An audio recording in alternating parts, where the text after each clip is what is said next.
तो आज हम बात करने वाले हैं इलायची के बारे में। अब इलायची को हम क्या बोलते हैं? इलायची को हिंदी में तो हम इलायची बोलते हैं, लेकिन अंग्रेजी में हम इसको बोलते हैं कार्डामम। किसकी बात हो रही है? यहाँ पे जो आपको ग्रीन कलर का दिख रहा है उसकी बात हो रही है, तो इसको हम क्या बोलते हैं? कार्डामम बोलते हैं। साथ में जो बड़ी वाली इलायची है जो हल्की सी ब्राउन कलर की होती है, ये आपके खाने में उपयोग किया जाता है मसालों के रूप में, और खाने को ये बहुत ज्यादा ही स्वादिष्ट बना देता है। तो ये बड़ी वाली को हम क्या बोलते हैं? बड़ी वाली इलायची को हम बोलते हैं अमोमम, ठीक है, अमोमम बोलते हैं। अब छोटी वाली इलायची का जो उपयोग है वो कहाँ पे है? छोटी वाली इलायची आपके मिठाई में या फिर आपके खीर में डाली जाती है, जो मीठी चीज होती है उसको अच्छा बनाने के लिए, सुगंधित बनाने के लिए। लेकिन यहाँ पे जो बड़ी वाली है उसका भी फायदा बहुत सारा है, वो खाने में तो उपयोग किया जाता है, साथ में आपके बॉडी में, आपके घुटनों में तकलीफ है तो उससे भी ये राहत दिलाती है। अब इलायची होती कौन सी अच्छी है? कौन सी इलायची हम घर पे लाए? वैसी इलायची जिसको जब आप चबाएंगे तो उसमें से हल्का सा तेल निकलेगा, साथ में वो काफी ज्यादा सुगंधित होगा, ठीक है। तो अगर इलायची की हम बात करें तो छोटी वाली इलायची को संस्कृत में हम क्या बोलते हैं? छोटी वाली इलायची को संस्कृत में हम एला बोलते हैं, और लैटिन भाषा में हम इसको बोलते हैं एलेटेरिया कार्डामम। क्या बोलते हैं? एलेटेरिया। अब इन दोनों बात का आपको ख्याल रखना है, एलेटेरिया कार्डामम। लैटिन में हम इसको एलेटेरिया कार्डामम बोलते हैं, संस्कृत में इसको एला बोलते हैं, इंग्लिश में हम इसको कार्डामम बोलते हैं। तो यहाँ पे क्या आ गया कि जो मिठाई के लिए जो इलायची यूज की जाती है, उस इलायची के मिठाई को देख करके जो डायबिटिक पेशेंट होते हैं वो काफी ज्यादा आकर्षित होते हैं, उनको मीठा खाने का मन करता है। अब यहाँ पे बात समझने वाली क्या है कि बहुत सारे डायबिटीज पेशेंट को आपने देखा होगा जिनको मीठा खाने का कुछ ज्यादा ही मन करता है, गलती उसमें उनकी बिल्कुल भी नहीं है, ठीक है।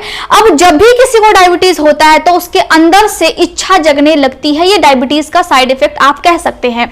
जो इलायची होता है उसका जो पौधा होता है वो 5 से 12 फीट या फिर फुट आप बोल सकते हैं, 5 से 12 फुट का ही होता है, ज्यादा बड़ा नहीं होता है, ठीक है। साथ में जो इलायची होती है, जो उसका मिट्टी होता है जिसमें इलायची उगती है, उसका जो पीएच होता है, अब पीएच देखिए यहाँ पे क्या है, पीएच यहाँ पे क्या है, 0 से लेकर के यहाँ पे 14 तक पीएच है। अब देखिए यहाँ पे जो 7 है वो न्यूट्रल है।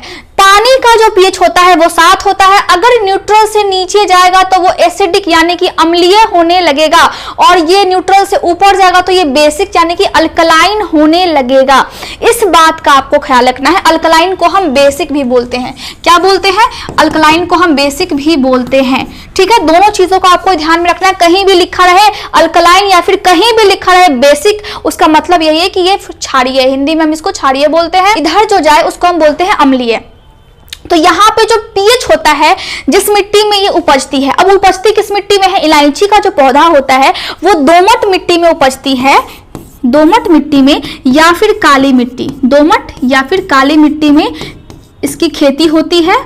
साथ में ये रेतीली मिट्टी में इसकी खेती नहीं हो सकती है। जो इसका पीएच होता है वो 4.5 से लेकर के 4.5 से लेकर के 7.5 तक होता है, ठीक है, जो इसका पीएच होता है वो। तो पीएच आप समझ गए कि हल्की सी एसिडिक भी होती है और बेसिक भी होती है, एकदम हल्की सी बेसिक होती है, ज्यादा ये एसिडिक ही होती है क्योंकि ये 7 से नीचे है। अगर आप इलायची का उपयोग करते हैं तो आपके अगर गले में खराश है, जैसे कि यहाँ पे आप देख रहे हैं, वो भी आपका क्योर होने लगता है, ठीक होने लगता है। अगर आपको खांसी है, सर्दी है, जुकाम है, आप अगर इलायची की चाय पी लेते हैं उसमें भी ये आपको मदद करती है।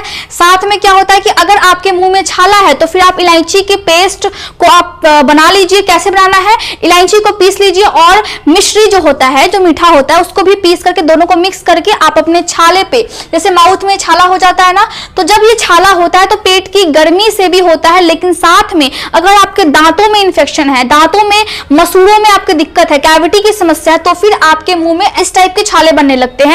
तो उस कंडीशन में आप इलायची को पीस करके और उसके साथ पीसी हुई मिश्री को ऐड करके दोनों को मिक्स करके इस छाले पर लगा सकते हैं। इससे आपको बहुत ज्यादा राहत मिलेगा। साथ में अगर आपको उल्टी करने का मन करता है या फिर उल्टी आता है, तो जो उल्टी करने का मन करता है उसको हम क्या बोलते हैं? उसको हम बोलते हैं नौजिया। अगर आपको मितली आती है या फिर जी मितलाता है उसको हम बोलते हैं नौजिया, और जब उल्टी हो जाता है तो हम सबको पता है उसको हम बोलते हैं वॉमिटिंग।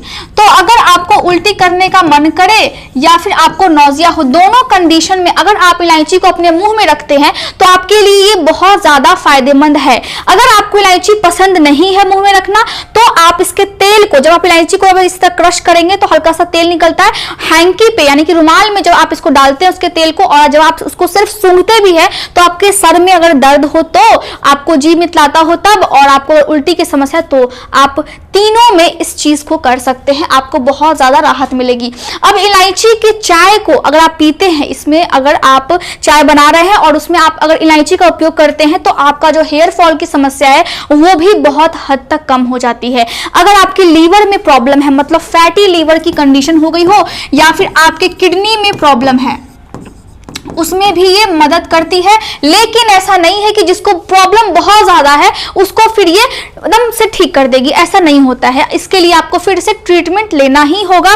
फैटी लीवर की कंडीशन है या फिर आपको माइग्रेन की समस्या है, माइग्रेन की जब समस्या होती है तो इलायची का सेवन करने से, या फिर जब आपको एंजाइटी की प्रॉब्लम होती है, एंजाइटी का मतलब क्या होता है, चिंता, तो जब आपको एंजाइटी की प्रॉब्लम होती है उस कंडीशन में भी आप इलायची का सेवन कर सकते हैं। अपने डाइट में आप इसको शामिल कर सकते हैं। ये आपकी बॉडी को डिटॉक्सिफाई करता है, इसका मतलब है बॉडी को शुद्ध करने का भी ये काम करता है, साफ करने का भी ये काम करता है। साथ में अगर आपको कोलेस्ट्रॉल की प्रॉब्लम है, कोलेस्ट्रॉल की प्रॉब्लम है, उसमें भी ये आपको मदद करेगी। कोलेस्ट्रॉल की प्रॉब्लम में भी इसने मदद किया है। आपके किडनी में प्रॉब्लम है, ठीक है, यहाँ पे आपके किडनी में दिक्कत है या फिर आपको ब्रेस्ट कैंसर है, उस टाइम में भी आप इलायची को अपने डाइट में शामिल कर सकते हैं। लेकिन इसका साइड इफेक्ट भी है।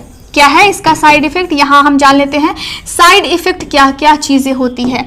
कोई भी चीज जब आप एक्स्ट्रा यूज करते हैं तो यहाँ पे देखिए, यहाँ पे क्या होता है कि जब आप ज्यादा यूज करेंगे इलायची का, ऐसा नहीं है कि सेवन करना गलत बात है, लेकिन कोई भी चीज जब आप एक्सेस करते हैं उस कंडीशन में अगर आपने माना कि इलायची का सेवन आपने ज्यादा कर लिया है तो उस कंडीशन में आपको डायरिया हो सकता है, मतलब दस्त, ठीक है, डायरिया हो सकता है यहाँ पे। और दूसरा क्या है कि आपके टंग में यानी कि आपकी जीभ में फिर से सूजन आ सकती है, तो स्वेलिंग आ जाएगा आपके टंग में, स्वेलिंग इन टंग। तीसरा क्या हो सकता है, तीसरा किसी किसी को इससे एलर्जी भी हो जाती है, तो इस बात का आपको ख्याल रखना है कि आपको एलर्जी ना हो। तो तीन चीज हो सकता है, एक तो डायरिया, दूसरा यहाँ पे स्वेलिंग हो सकता है, एलर्जी हो सकती है, और चौथा भी हो सकता है यहाँ पे आपको कॉन्स्टिपेशन भी हो सकता है अगर आप ज्यादा उपयोग करते हैं। वैसे तो ये कॉन्स्टिपेशन में आपको हेल्प करती है, डायरिया करवाती है, लेकिन किसी किसी को रेयर केस में किसी किसी को कॉन्स्टिपेशन इससे हो जाता है, रेयर केस में, मतलब ऐसा नहीं कि सबको होगा, रेयर केस में आपको हो सकता है। तो मैंने आपको जितनी भी बातें थी सभी बातें मैंने आपको बहुत अच्छे तरीके से बताई है। अब यहाँ पे मैं देख रही हूँ कि यहाँ पे जो पिक्चर है इसमें जो ये आदमी है इसका जो बाल है वो बीच से निकला हुआ है और साइड से भी बहुत ज्यादा खाली है। तो एक चीज मुझे यहाँ पे याद आ गया, देखिए जब भी हेयर फॉल की समस्या होती है, किसी को भी जब भी हेयर फॉल की समस्या होती है तो जो हेयर फॉल होता है वो पुरुषों को ज्यादा होता है, बीच से वो ज्यादा ही कुछ क्लियर हो जाता है उनका हेयर। अब क्या है कि गंजापन की समस्या पुरुषों में क्यों हो रही है, क्योंकि वो बहुत ज्यादा स्मोकिंग करते हैं। अगर वो स्मोकिंग नहीं भी करते हैं तो फिर ये जेनेटिक होती है। और जब भी हेयर फॉल की समस्या होती है इसको मेडिकल टर्म में हम क्या बोलेंगे, एलोपेशिया, ठीक है। अब ये टॉपिक इसका तो नहीं है लेकिन यहाँ पे मुझे याद आ गया, तो एलोपेशिया हम उसको बोलते हैं। और पुरुषों का जब दोनों साइड से बाल गिरने लगता है, झड़ने लगता है इस तरीके से, तो इसको हम क्या बोलते हैं, इसको हम बोलते हैं टेम्पल एलोपेशिया। ये बाल झड़ने का ही एक प्रकार है, एक बीच से खाली होता है और एक साइड से, एलोपेशिया, इसको हम क्या बोलते हैं, एलोपेशिया बोलते हैं। तो टेम्पल एलोपेशिया बोलते हैं अगर दोनों साइड से खाली होता है तो यहाँ पे पिक्चर देख के मुझे थोड़ा सा कुछ याद आ गया था, इसलिए मैंने आपको बता दिया। चलिए, तो इलायची के बारे में आपको समझ में आ गया होगा कि किस तरीके से आपको इसका उपयोग करना है, किस तरीके से ये आपके बॉडी के लिए बहुत ज्यादा अच्छा है और किस तरीके से आप इसको अपने डाइट में शामिल करके बहुत सारे रोगों से लड़ सकते हैं। तो आपको बहुत अच्छे तरीके से पढ़ना है। अब ऐसा नहीं होना चाहिए कि आपको कहीं भी आप जाए और आपको फिर पता ना हो, जो चीज हम उपयोग करते हैं, जो चीज हम खाते हैं, हमारा बॉडी कैसा है, हमारा बॉडी किस टाइप का है, ये सब बात आपको पता होना चाहिए। आज का लेक्चर यहीं पे खत्म होता है और अच्छे तरीके से आप नोट्स बनाइए। Thank you so much.